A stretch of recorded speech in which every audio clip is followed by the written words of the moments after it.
Hello students, I am Om Prakash, PGT Maths at KB2 DMW, Patiala. Today I am here to discuss the topic of definite integral of integral calculus. Dear students, before going to start the topic, I must advise all that you must revise indefinite integrals.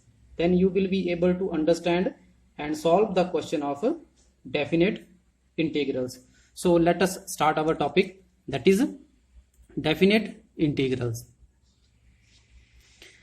In this topic, today we will take the subtopic limit of sum. So before starting the subtopic, let's see what are our learning objective of the topic. First, we will learn statement and definition of the definite integrals. Then we will learn geometrical significance, and after that we will solve the question based on integration of definite integral as a limit of sum. So let us start with the definition of definite integrals. Let fx be a continuous function on closed interval ab and phi x be its antiderivative. Antiderivative means if we take the differentiation of phi x, then we get f of x. Then the definite integration of fx over closed interval a to b is equal to phi of x from a to b.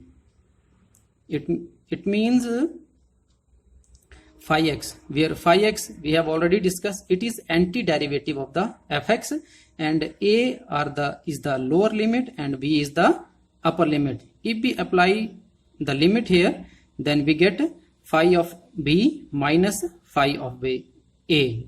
Means we always take upper limit minus lower limit at that functions. Or in other words, we can say that the integration of function fx from a to b is equal to the antiderivative of the function fx at upper limit minus antiderivative of the function at lower limit.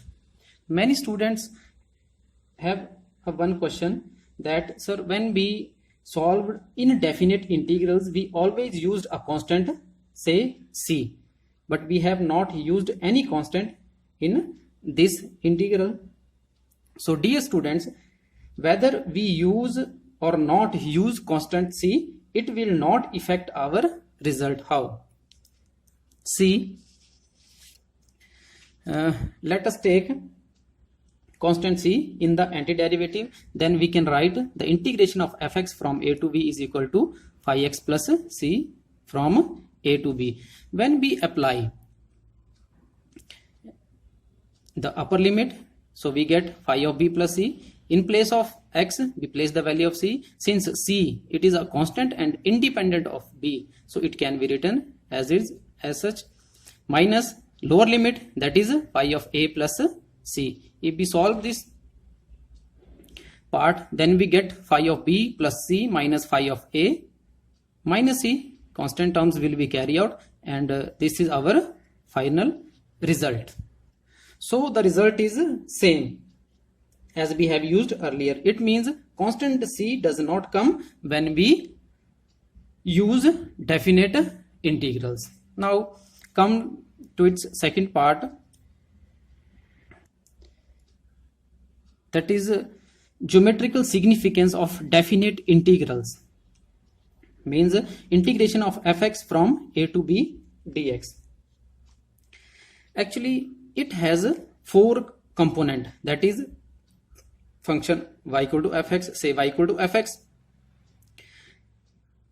integration element, that is x, lower limit a and upper limit b. In these 4 elements we have same variable, say x. Means यहाँ पे सभी variable same होंगे, या सारे x होंगे, या t होंगे, या थीटा होंगे. So if we draw the graph, then we will get this curve, and it's actually represent the area bounded by the curve y equal to fx, its limit x equal to a, x equal to b, and x axis. And one more thing is that we are talking that function fx is a continuous function. If it is not continuous, then its area cannot be bounded and we cannot find its area. So once again, we revise that what we have discussed. First, we discussed the definition of the definite integrals. It states that the integration of fx over a to b is defined as the antiderivative of that function at upper limit minus antiderivative of this function at lower limit. And second is geometrical significance of definite integrals. It states that it is the function which represent the area bounded by the curve y equal to fx, lower limit a, upper limit b, and x-axis. Now come to our next main subtopic, that is integration as a limit of sum. So this is the graph of the definite integrals. If we divide it in n rectangles, then we get the result that integration of fx from a to b is limit h approaches to 0, h into f of a plus f of a plus h plus f of a plus 2h plus up to so on f of a plus n minus 1 into h, where nh equal to b minus a and h equal to b minus n upon b minus a upon n, where h is equal to the width of each rectangle. So when the limit h approaches to 0, then the sum of these rectangles becomes to equal to the area enclosed by this curve. So we will use this formula while we calculating the question based on limit of sum. So come to the question. So we can evaluate the limit definite integrals by using two methods, by direct method or by as limit of sum. So in the exam, the question may be asked like this, that evaluate x square plus 3 over the limit 0 to 2 as limit of sum.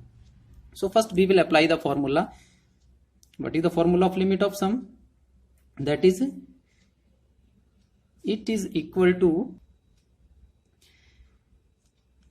limit h approaches to 0, h into f of a plus f of a plus h plus f of a plus 2h plus up to so on f of a plus n minus 1 into h.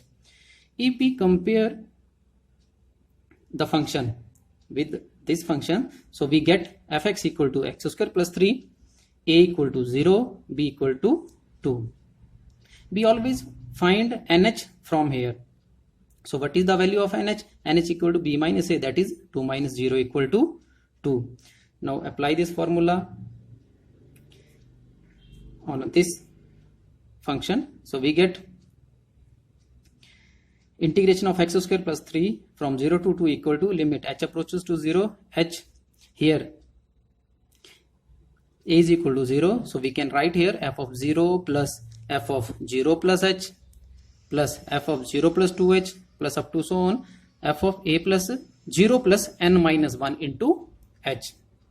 So finally we get limit h approaches to 0, h into f of 0 plus f of h plus f of 2h plus f of n minus 1 into h. Let it is equation number 1. So from here you can find the separate value. First we find the value of f of 0. F of 0 means, since we have the function fx, f of 0 means we put the value of 0 in place of x. So we get 0 plus 3, that is 3. Now find the value of f of h. Function की value यहाँ substitute करो. So we get here h square plus 3. Now next term f of 2h. So it becomes 2h whole square, or we can write 2 square h square plus 3. Similarly, when we find the value of f of n minus 1 into h,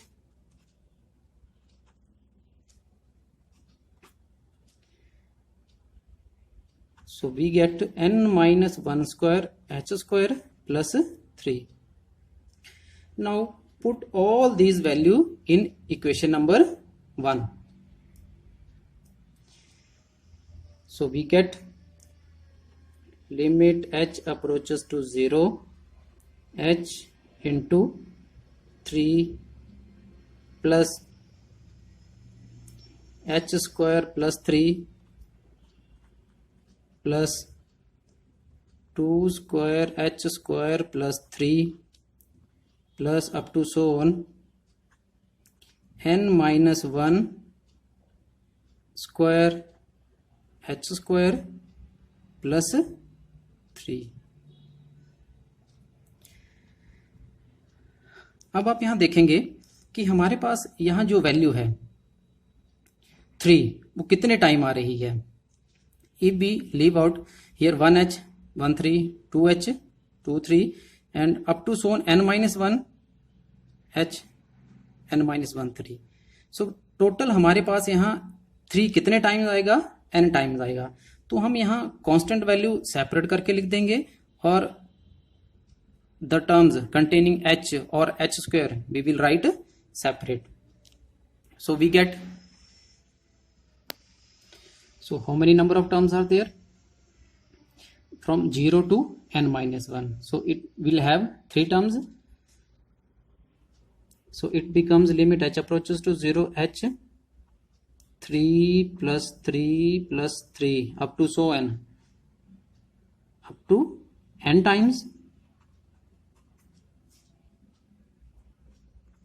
plus if we taking h square common from here, then we get h square from here 1, or we can write 1 square plus 2 square, and next term will be 3 square up to so on n minus 1 whole square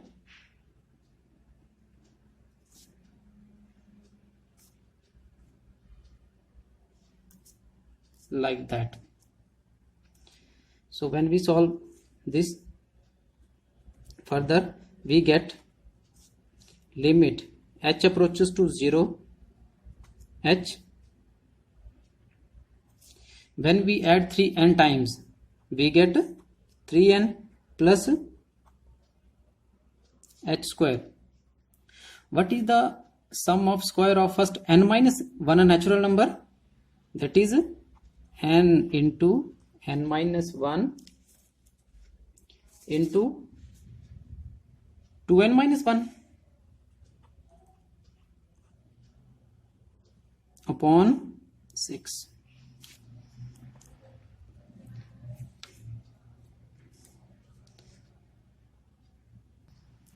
If we multiplied by h, then we get limit h approaches to 0,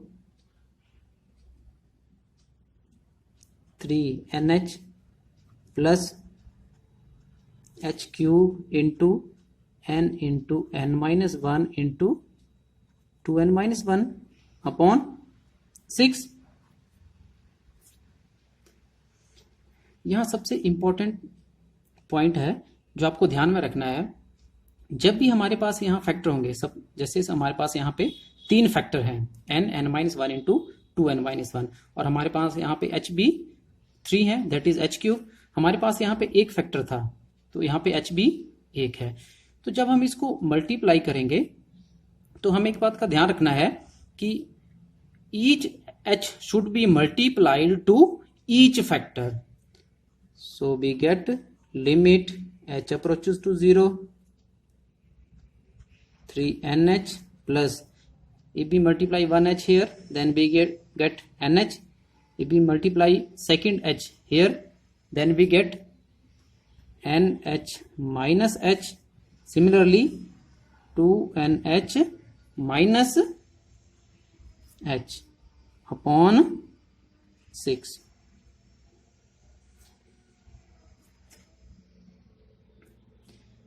And now in the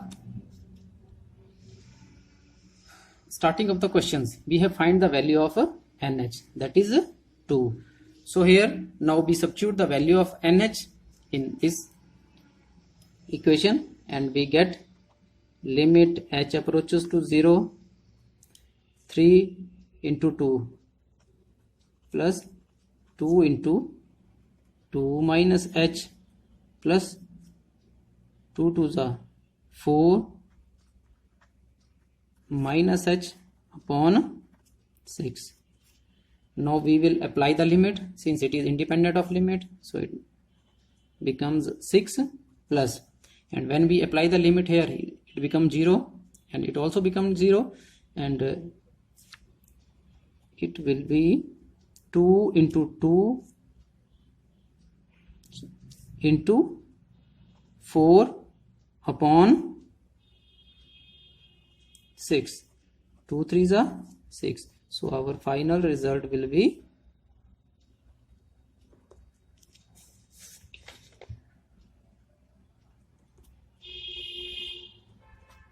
26/3. सो एक बार इस question को आप फिर से देख लीजिए किस तरह से हम इस क्वेश्चन को सॉल्व करते हैं. First we will compare the function with general formula. So here fx equal to x square plus 3, a equal to 0 and b equal to 2. We find the nh from here and apply the formula. We can solve separately the function and then substitute the value in this function. और जब आप इसको solve करेंगे तो आपको एक बात का यहाँ ध्यान रखना है कि जो हमारी कांस्टेंट टर्म है उनको हम सेपरेट कर लेंगे. अगर कोई h वाली टर्म्स हैं उनको सेपरेट कर लेंगे, h स्क्वायर वाली टर्म है उनको सेपरेट कर लेंगे, h क्यूब वाली टर्म है उनको सेपरेट कर लेंगे.